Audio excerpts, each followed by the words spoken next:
the children next time. And at the last school desk, learning epistles, I wrote to Dr. Schweitzer and got a reply, the civil time, respecting elders, you could be me, was the gist. As we heard back from wild-haired Dr. Einstein, too, you said you'd been studying in part, how to spring out of local doors, water on the cages, Abu Ghraib, Hamptons, Frank's memory of feelings they were many doors, Creeley shot at a moment knocking, but one big rush of de Kooning, another sharp mind, but he lost all but memory of paint and brush. And Kabir said in his postmod prophecy, men with new art theory will be coming your way through a new door.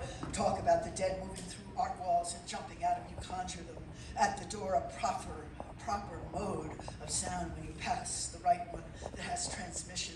Did I hear you write a janta about how some were true and some false? No tonal contours of the architecture of cave. We heard her, another political ghost in the car, older Vedic artist rattling a mantra on the other side. Akila! It does not say that in the treatise. The dead may rattle like echoing walls, a soundtrack of warning, especially those born in media race. Impression of sea pressures increasing on the eardrum, saddened by the El Nino effect.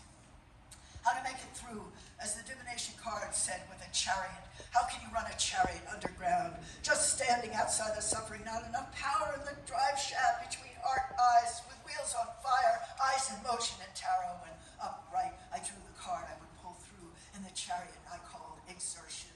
You can see them. Anarchy of the course, as pathways, the corpse, as pathways, the pains, the corpse, migrations. Antari's self-appointed leave, the beauties of studying Cathay, and I will tell you, my son, how finding converts to poetry out of his fashion stays these days might be hard. China in ascension, Nun Mai Mao is just a baby's toy, poet heralding, romantically insane, swimming against the tide. And when the secret police also came to bust the poetry reading, later he held tightly onto the occasion of it to be poet, and she said, you'll be laughing, but I always warned you, it would start in radio and spread to the next generations from public space. Xi Jinping be heeding the prophecy. There was a lantern on before this nonsense started, and the chairman was still on the money, and there was an oil drum representing